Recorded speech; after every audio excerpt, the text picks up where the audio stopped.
دین کی خاطر سختیوں کا برداشت کرنا اور تکالیف و مشقت کا جھیلنا۔ حضور اکرم صلی اللہ علیہ وسلم اور صحابہ کرام رضی اللہ تعالیٰ عنہم نے دین کے پھیلانے میں جس قدر تکلیفیں اور مشقتیں برداشت کی ہیں، ان کا برداشت کرنا تو دور، اس کا ارادہ کرنا بھی ہم جیسے نالائقوں سے دشوار ہے۔ تاریخ کی کتابیں ان واقعات سے بھری ہوئی ہیں، مگر ان پر عمل کرنا تو علیحدہ رہا، ہم ان کے معلوم کرنے کی بھی تکلیف نہیں کرتے۔ حضور اکرم صلی اللہ علیہ وسلم کے طائف کے سفر کا قصہ۔ نبوت مل جانے کے بعد 9 برس تک نبی اکرم صلی اللہ علیہ وسلم مکہ میں تبلیغ فرماتے رہے اور قوم کی ہدایت اور اصلاح کی کوشش فرماتے رہے، لیکن تھوڑی سی جماعت کے سوا جو مسلمان ہو گئی تھی اور تھوڑے سے ایسے لوگوں کے علاوہ جو باوجود مسلمان نہ ہونے کے آپ کی مدد کرتے تھے، اکثر کفار مکہ آپ کو اور آپ کے صحابہ رضی اللہ تعالیٰ عنہ کو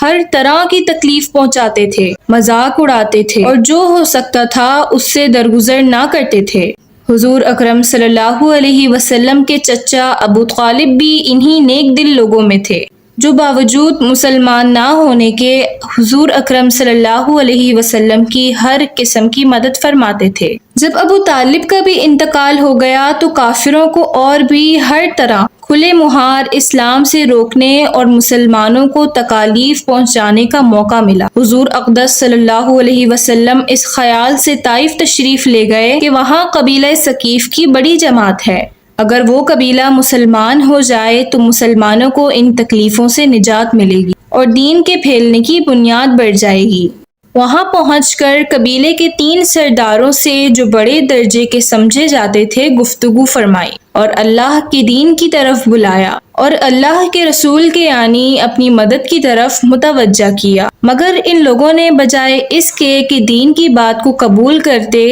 یا کم سے کم عرب کی مشہور مہمان نوازی کے لحاظ سے ایک نووارد مہمان کی خاطر مدارت کرتے، صاف جواب دے دیا اور نہایت بے رخی اور بد اخلاقی سے پیش آئے۔ ان لوگوں نے یہ بھی گوارا نہ کیا کہ آپ یہاں قیام فرما لیں۔ جن لوگوں کو سردار سمجھ کر بات کی تھی کہ وہ شریف ہوں گے اور مہذب گفتگو فرمائیں گے، ان میں سے ایک شخص بولا کہ اوہو، آپ ہی کو اللہ نے نبی بنا کر بھیجا ہے۔ دوسرا بولا، اللہ کو تمہارے سوا کوئی اور ملتا ہی نہیں تھا جس کو رسول بنا کر بھیجتے۔ تیسرے نے کہا کہ میں تجھ سے بات نہیں کرنا چاہتا، اس لیے کہ اگر تو واقعی نبی ہے جیسا کہ تیرا دعویٰ ہے تو تیری بات سے انکار کرنا مصیبت سے خالی نہیں، اور اگر جھوٹ ہے تو میں ایسے شخص سے بات نہیں کرنا چاہتا۔ اس کے بعد ان لوگوں سے نا امید ہو کر حضور اکرم صلی اللہ علیہ وسلم نے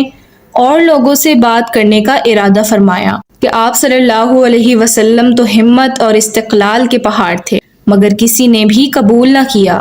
بلکہ بجائے قبول کرنے کے حضور اکرم صلی اللہ علیہ وسلم سے کہا کہ ہمارے شہر سے فوراً نکل جاؤ اور جہاں تمہاری چاہت کی جگہ ہو وہاں چلے جاؤ۔ حضور اکرم صلی اللہ علیہ وسلم جب ان سے بالکل مایوس ہو کر واپس ہونے لگے تو ان لوگوں نے شہر کے لڑکوں کو پیچھے لگا دیا کہ آپ صلی اللہ علیہ وسلم کا مذاق اڑائیں، تالیاں پیٹیں، پتھر ماریں،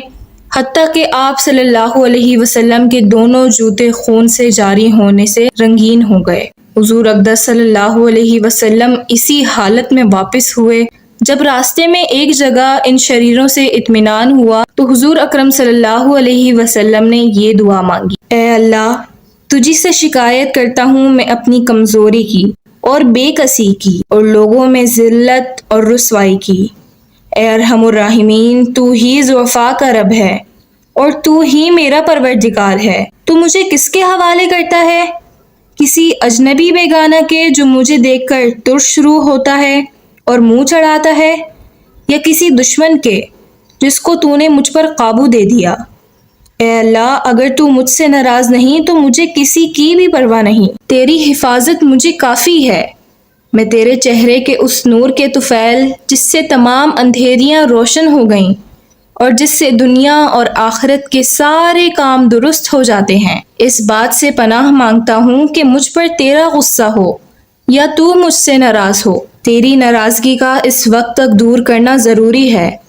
جب تک تو راضی نہ ہو، نہ تیرے سوا کوئی طاقت ہے نہ قوت ہے۔ مالک ملک کی شان قہاری کو اس پر جوش آنا ہی تھا کہ حضرت جبرائیل علیہ السلام نے آ کر سلام کیا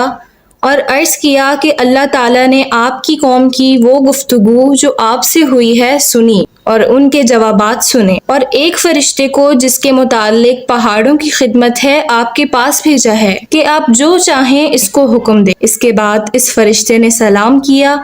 اور عرض کیا کہ جو ارشاد ہو میں اس کی تعمیل کروں، اگر ارشاد ہو تو دونوں جانب کے پہاڑوں کو ملا دوں جس سے یہ سب درمیان میں کچل جائیں، یا جو سزا آپ تجویز فرمائیں۔ حضور اکرم صلی اللہ علیہ وسلم کی رحیم و کریم ذات نے جواب دیا کہ میں اللہ تعالیٰ سے اس کی امید رکھتا ہوں کہ اگر یہ مسلمان نہیں ہوئے تو ان کی اولاد میں سے ایسے لوگ پیدا ہوں گے جو اللہ کی پرستش کریں گے اور اس کی عبادت کریں گے۔ یہ ہیں اخلاق اس کریم ذات کے جس کے ہم لوگ نام لیوا ہیں کہ ہم ذرا سی تکلیف سے کسی کی معمولی سی گالی دے دینے سے ایسے بھڑک جاتے ہیں کہ پھر عمر بھر اس کا بدلہ نہیں اترتا، ظلم پر ظلم کرتے رہتے ہیں اور دعویٰ کرتے ہیں اپنے محمدی ہونے کا،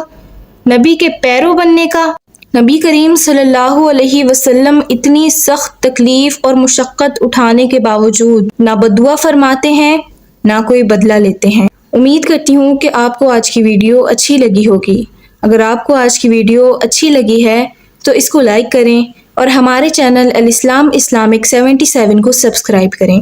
ملتے ہیں نیکسٹ ویڈیو میں، تب تک کے لیے اجازت دیجیے، اللہ حافظ۔